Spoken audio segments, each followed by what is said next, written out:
All right, how are we doing? Can we make some noise? Yeah. Yeah. Give it up for Edge of NFT for a killer conference, bringing the LA community together and all of us together.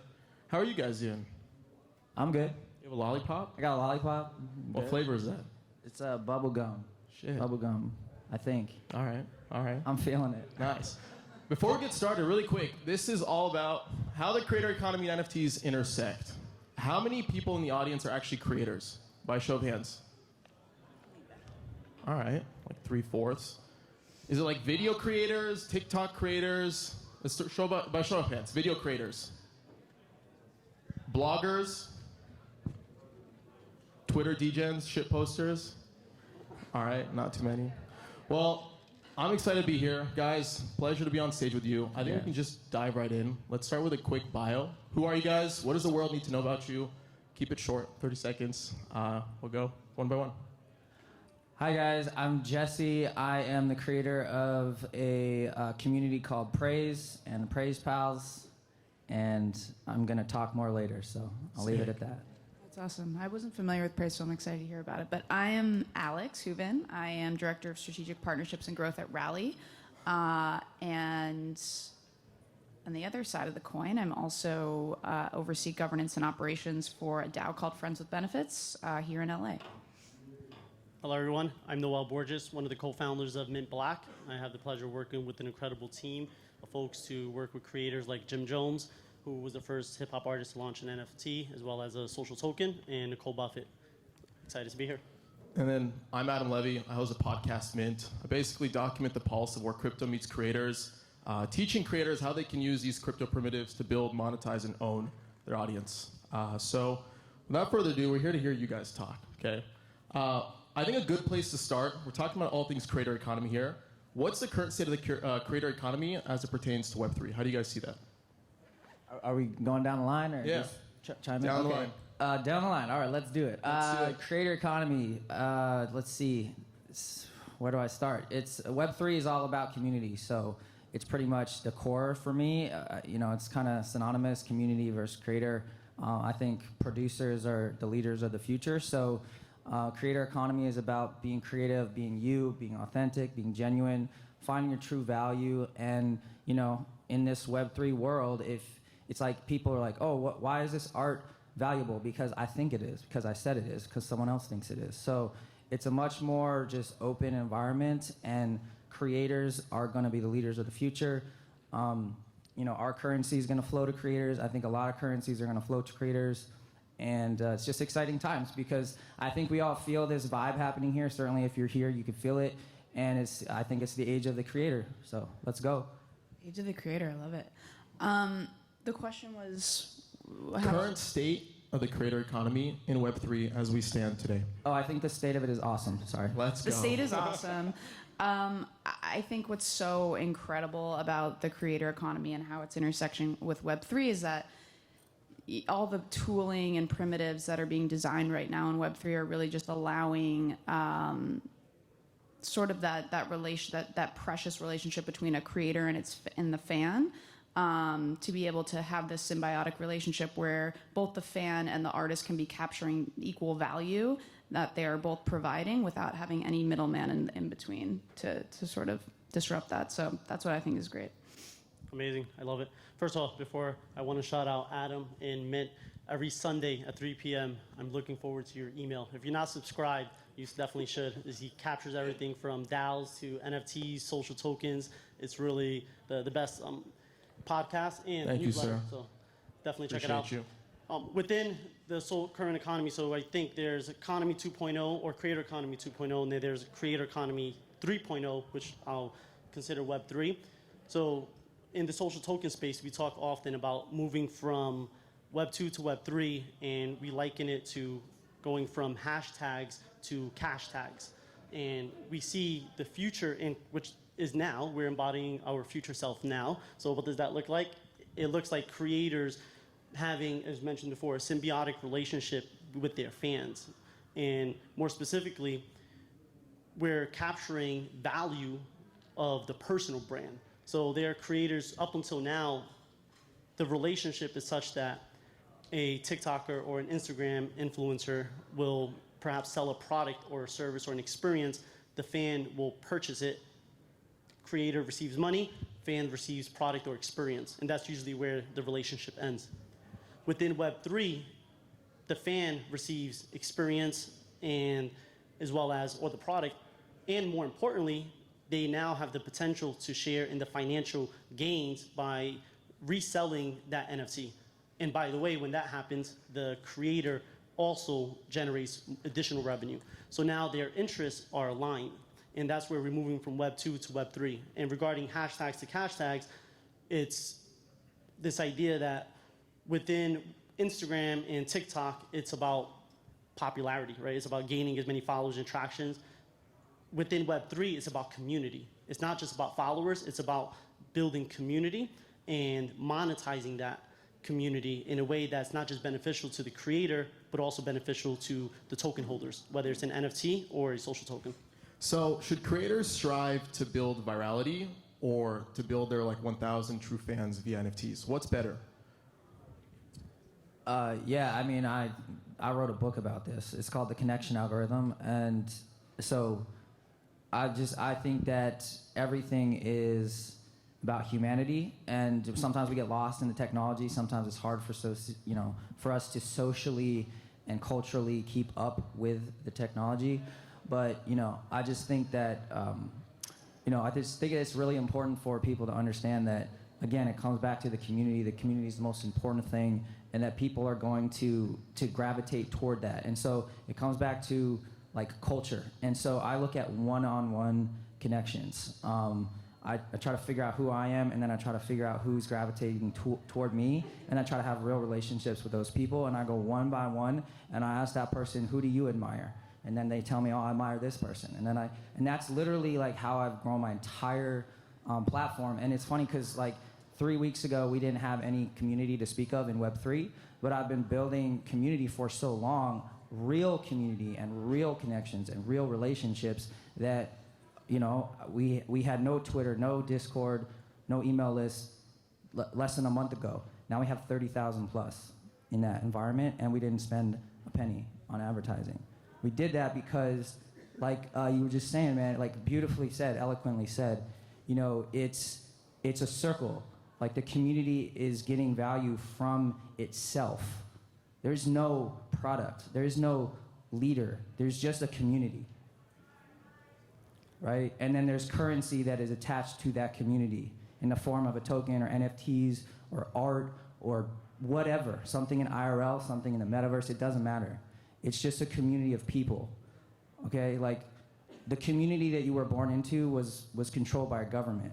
You just popped up, you spawned onto the land, and then they were like, these are the rules because you're in this box of the land, right? So make real connections with real people. Don't worry about the boundaries that you think are around you. Just find people that you love, that mean something to you, that are doing something that you like to do or want to do or are doing.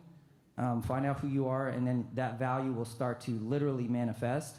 And the cool thing is that you don't have to worry about the fucking lines on the map anymore. You can just share your value. Jesse, if I can say, I think the real secret is your swag. You have a pink lollipop with the glasses. I mean, I think that's what attracts everyone to you. Well, that's deliberate because I don't really give a fuck anymore. So I'm like, this is me. So you want to hang out or not? Let's make some money.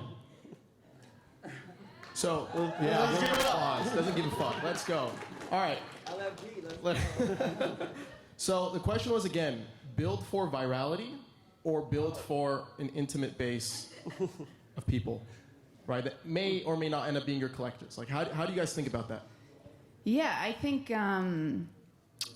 it's interesting. Like, if you look at sort of the entire crypto landscape, whether it's a platform or an exchange like Uniswap or a big successful NFT project like Bored Ape Yacht Club or anything similar like that, I think what makes them successful is the community around it, not the virality. And so I think especially when you're talking about, a creator or some sort of any kind of artist that's going to introduce a token, whether it's a fungible token like a social token or an NFT, the success is going to be sort of apparent by the community that supports it, not the virality. The community is what drives the virality. So I think, when we think about a pop star or a sports athlete or whatever who wants to introduce a token, I don't necessarily think an athlete with millions of fans necessarily translates to a community of people. And so therefore, if there's not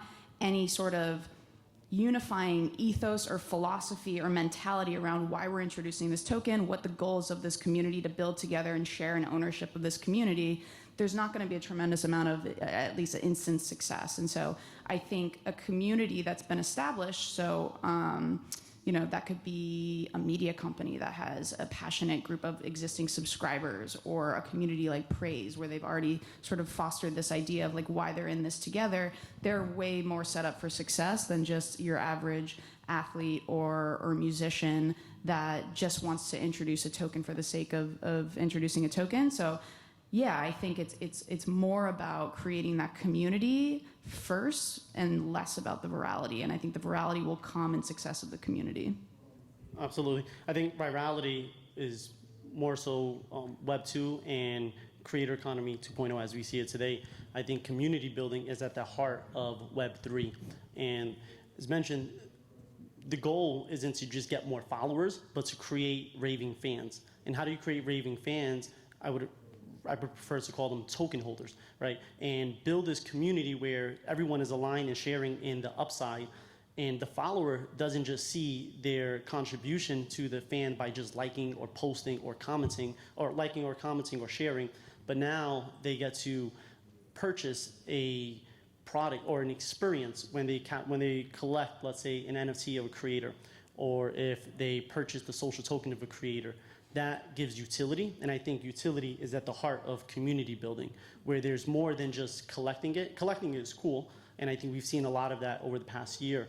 I think we're seeing the shift where creators, whether it's folks on TikTok, Instagram, or celebrities, right? Jim Jones, for example, the goal isn't necessarily to just create more fans and have this one-way relationship where the creator generates revenue from the fan, but rather everyone is aligned, everyone is communicating. The fans now get to communicate with one another, rather. So the community gets to interact with each other in, let's say, a Discord by holding an NFT of that particular creator. And so the goal is less so virality. I think virality is a byproduct of community building, not the other way around. Yeah, I was asking if I could add on that. You literally just hit it right at the end there. So it's like, I don't want people to misinterpret. Like, virality is awesome, right? Like, you want virality. So I'm not saying virality is bad. I'm saying that it doesn't start there. It's like, you don't just like have an idea and then it's so good that it's viral.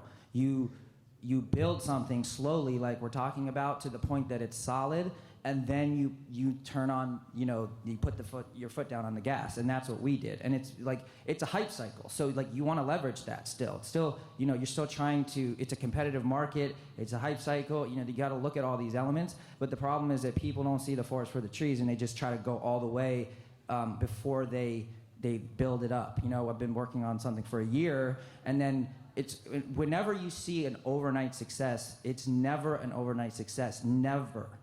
Ever. Like, it's lightning in a bottle if that happens. So if it is, it's a scam. Yeah, and it's 99.9% also a scam. So there you go, whatever that equals out to. So yeah, that's just virality is good. Just stick with humanity first. So because the panel's only 30 minutes long, there's different types of creators, right? There's music creators, art creators, video creators, bloggers, all sorts of creators. And I guess in the context of which creator pertains to, like, if you're a musician, because the hottest thing right now are music NFTs. Like, everybody's trying to buy music NFTs. A lot of people are talking about music NFTs.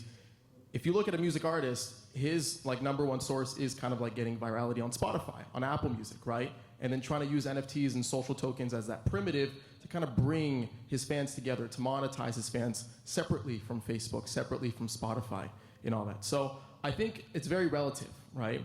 Another thing I want to ask you guys is, because I host a podcast, thankfully people listen to it. I get hit up by agencies who manage creators, okay, that have existing audiences, that have existing followings, that want to integrate these primitives into their day-to-day, right? Have their fans buy their NFTs, build a fan base, a token-gated fan club, whatever the buzzword is. How can an existing creator who already has virality tap into Web3? What does the funnel look like? How do they get started? Okay. Do they issue a social token? Do they issue an NFT? Once they have that asset, how do they actually funnel in their audience from Facebook, Twitter, Instagram, TikTok into Telegram or Discord to create token-gated communities, right? A lot of people, a lot of creators in the creator economy have already, quote unquote, made it in Web2. Or there's a lot, I'm not saying everybody, that want to use these primitives to kind of transition. I think Rally, by the way, is a good example of that, right? Using these primitives as a way to create some type of token asset to reward, incentivize their audience. So maybe Alex, you can start with this one. How do existing creators, web audiences, transition their fans from Web 2 into Web 3? Yeah, so I actually think there's like a giant misconception in like sort of what that barrier is in terms of bringing your audience along into Web3. And I think the way that people need to think about it is less about, okay, I have all these new tools at my disposal. How do I plug them into my community? And it's more about actually just taking a look at your community and knowing what they want and how to engage them in ways that you are already doing that. And just thinking about how you can use tokens, whether they're NFTs, to just add more value in the spaces that you are already engaging in and adding value to your fan bases. So Rally specifically, just for everyone, if you're not familiar, is a social token platform. It is a sidechain of Ethereum that does allow any artist or community or organization to mint a social token as a means of starting a microeconomy with that fan base. What does a micro digital economy mean? To us, it means sort of pairing this idea of fungible currencies, so social tokens, with non-fungible tokens, so NFTs. And what we really focus on is figuring out how you can integrate NFTs and add value to your communities in a way that provides utility and not scarcity. So we're not really focused on, one-of-one drops where you can, have high value auction items. And it's more about how can you use NFTs as tickets? How can you use NFTs as badges, keys, access to things, and really just figuring out what that utility is. And so I think getting started is more looking at your community, looking at your roadmap of like what you have going on over the next 6 months to a year, and saying, how can I actually just sort of take this technology, this from fungible tokens, non-fungible tokens, and actually integrate it into what I'm already doing, and ultimately be providing your fans more value, right? So instead of saying, okay, I'm doing this live stream and I'm going to sell tickets, maybe those tickets are NFTs, and instead of just paying a sunk cost of $50 for that ticket, you're now providing them with an asset which they can, carries that intrinsic value of the content that they want. Or they can just, sell it on the secondary market if that's what they choose to do, and you're both participating in the value of that transaction. So yeah, I think it's less about saying, do I need to do an NFT? Do I need to launch a social token? And it's more thinking about what the community wants, what you're already doing, and what you can plug into with those two options. Amazing. I love it. I think as creators who currently have virality, let's say, for example, and this is in conversation with Kima, who has 2 million followers. She's here. Shout out to Kima. And Tamir has 4 million followers on TikTok. So as we are speaking about how do we not just monetize your fans, because that's a one-way relationship, how do we give more value to the fans than you receive, right? And I think so long as the creator is thinking about giving more than we take, that will be a sustainable growing community, and whether it's a social token or an NFT, it's likely to thrive. I think where we see the creator, whether it's a Instagram or a TikTok influencer or it's a celebrity, only thinking of it as a one-way relationship, how much money can I make? I think regardless whatever they do next, it's already a lost cause, and it's going to end up being a rug pull, and no one's going to win. In fact, they're going to burn their following, right? And so how do we, from the beginning of the conversation, think about how do I give more value to my community? And some of the examples we're speaking about with Kima and Tamir, how do we allow fans to give access that they may not have gotten before? For example, being able to meet in person, have in-person IRL events, where up until now, that wasn't something that, unless you're a close friend of the creator who you celebrate. Kima is a fitness influencer. If you happen to be at the gym, you might be able to meet with her. Otherwise, how is it possible to have a Zoom one-on-one meeting or set up. If you DM her, you're one of 1 million people in her DMs. She's probably not going to respond. But if you purchase one of her NFTs, you'll have the opportunity to have a video chat with her. Same with Tamir. Folks are admiring his cars, and he's a car enthusiast on TikTok. How do you imagine the ability to ride shotgun literally and figuratively with Tamir for a day? Well, now you can by purchasing one of his NFTs, and now you get a community that is more engaged than ever before. And so this creates that medium to create a more intimate experience, whether it's in real life, virtual, and the relationship doesn't stop there, because the person who collected the NFT of Tamir is incentivized to continue to provide value to those token holders by potentially airdropping his Tamir coin. So he now has a social token he creates, and he can airdrop it to folks who are in possession of any of his NFTs. And so we don't see it as an either or, whether it's NFTs or social tokens. We see it both and. We think they work in harmony with one another. The way we see the current landscape at Mintblack, which is a social token platform as well, we don't just focus on social tokens. We see the trajectory of where crypto was, where it is, and where it's headed. Where it was NFTs, then metaverse, now DAOs. We see the next frontier being social tokens, and social tokens will tie it all together. We'll bring all of those 4 pillars within the crypto economy in a way that works in harmony with one another. You brought up ticketing. It's one of my favorite use cases for NFTs. I'll share a quick story. And the next kind of conversation I want to talk about is data. What kind of data can creators tap into that they otherwise wouldn't have had through social media platforms? So if you issue tickets, let's say you do a meet and greet, okay? A lot of creators do meet and greets. They try to meet their fans. They issue tickets as NFTs. Teach them how to open a MetaMask. One of the coolest things, or one of the most successful creators, they actually create videos on how to open up a MetaMask, how to buy your first Ethereum. That comes from them personally. That creates more of a level of comfort, right, on how to actually do these things. So there's this creator, her name is Queen George, okay? She basically did an NFT concert at ETH Denver, I think a couple months ago, and she issued free tickets for people to collect to then watch her perform. Now, the cool thing about that is that she got about 200 collectors off the bat, okay? They all minted one of her things for free, so she gave before she took. And then on top of that, they came and met her in person, watched her perform live, and then had the option, 1, to join her Discord, and 2, mint one-of-one music NFT on the spot. But the cool thing about that, why it's so unique, is now she has about 200 collectors who collected her stuff and also came to watch her perform. There should be a way, basically, for her to understand who are her collectors. It extends beyond anonymous addresses. She now can see, okay, are any of them in FWB? What percentage of them? What things do those people vote on, right? How much money do they have in their wallet? She starts tapping into data points that she otherwise would have never had thanks to these collectors. So she might realize, wait a minute, 75% of the people that showed up to my concert are FWB. It may be worth to do a collection or some type of collaboration with FWB, and now she's growing her audience in Web3. How do you guys think about data on-chain, and how can creators tap into data when they issue their NFTs and kind of build more meaningful communities around their collectors? Who's it going to, me first? Whoever wants to take it. Awesome, I'll go. So I think what was mentioned with brands earlier, how I think it goes, the data point is not just important to creators, but also to brands, where, for example, let's say Kima has a relationship with a brand, a fitness brand, who wants to do a collab.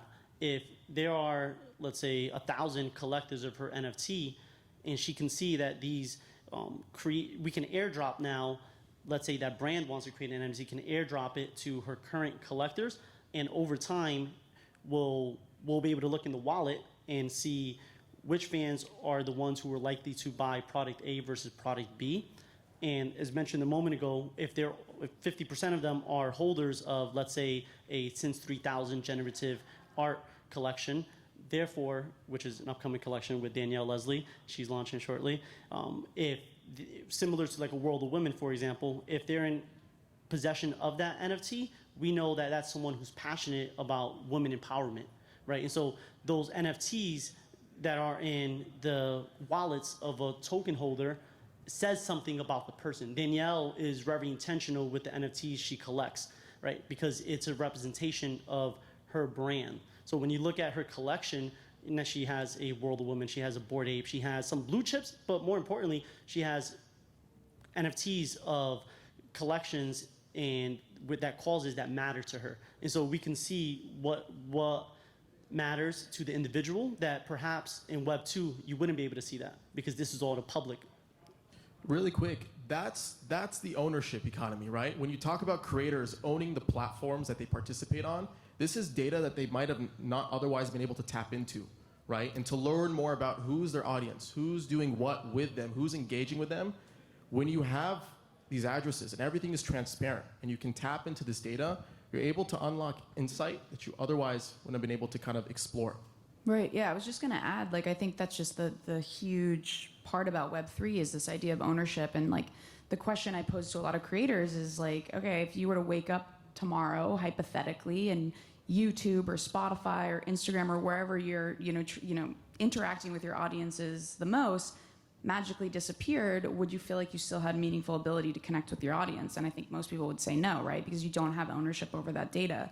So I think the most exciting thing, everything that you said is correct, is that you truly have, through decentralization, you truly have ownership over your data and you can do anything you want with that data, no matter however way you choose to synthesize it. Yeah, I agree with both of you. I feel like we're all so aligned on this panel. And,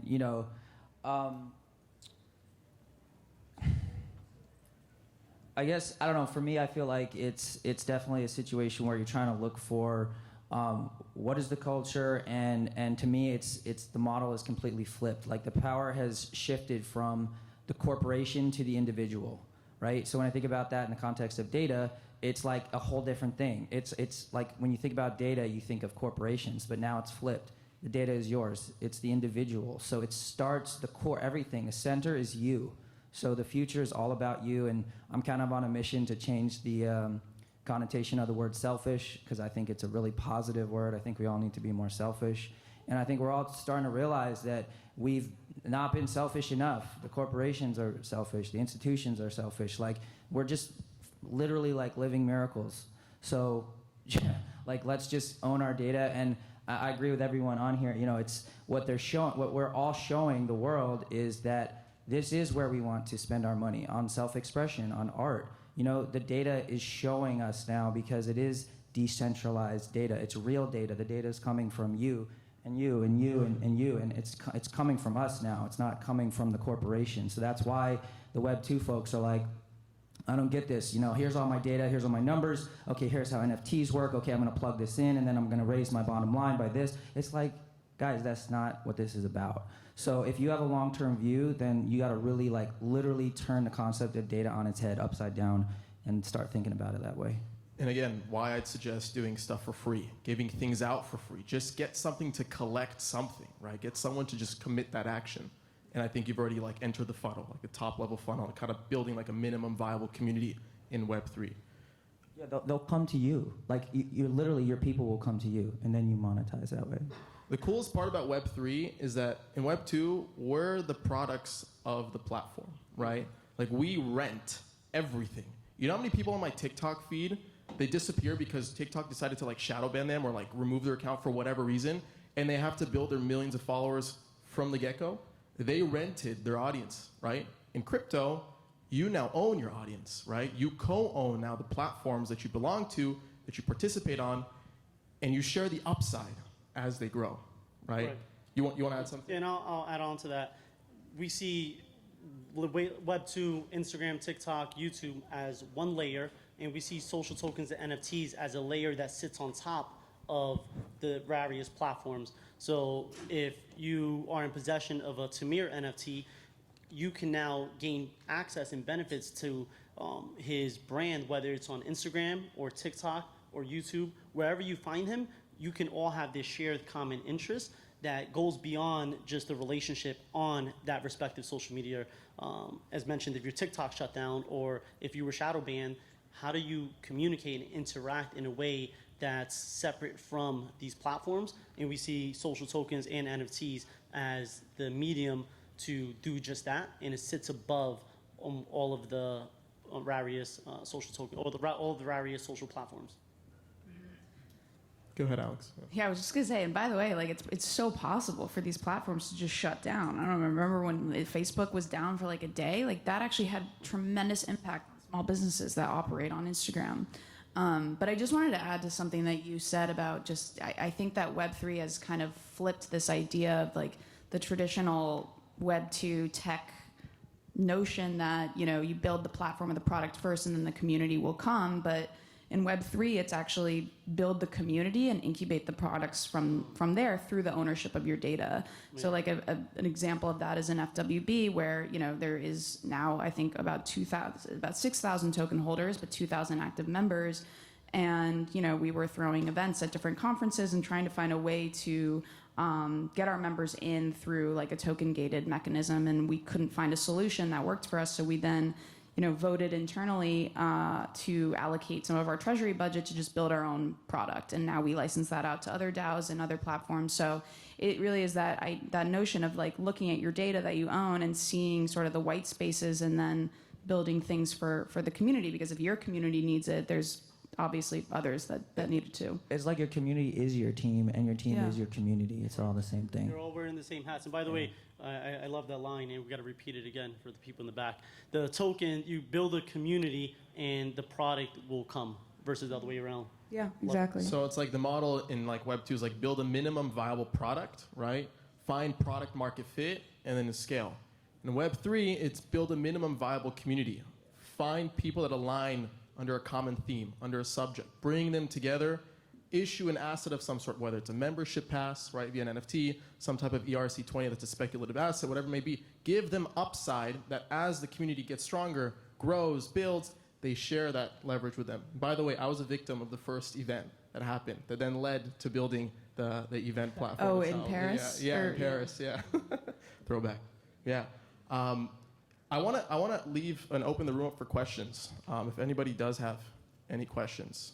Does anybody have questions? Show of hands. Do we have time for questions? Yeah? All right. All right, I'll come to you. Let's do it.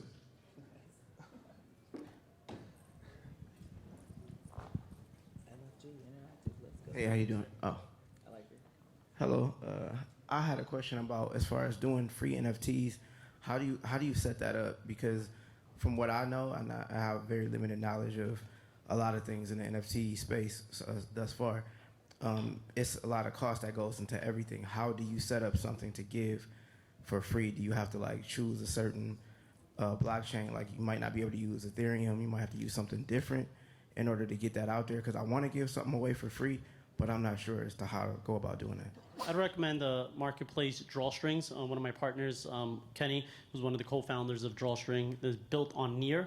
It made it easy for folks to give away NFTs, pretty much gasless, where you can create an NFT, you can airdrop it, send it via an email or a text, and folks can redeem it. We're using Drawstrings for a drop we're doing with Julianne Moore, where if you're in possession, if you purchase one of her NFTs, a collab we did with Nicole Buffett, it's as simple as sending an email, someone clicks the link, create an account, and the NFT appears in their wallet. So therefore, there isn't necessarily a payment that's required.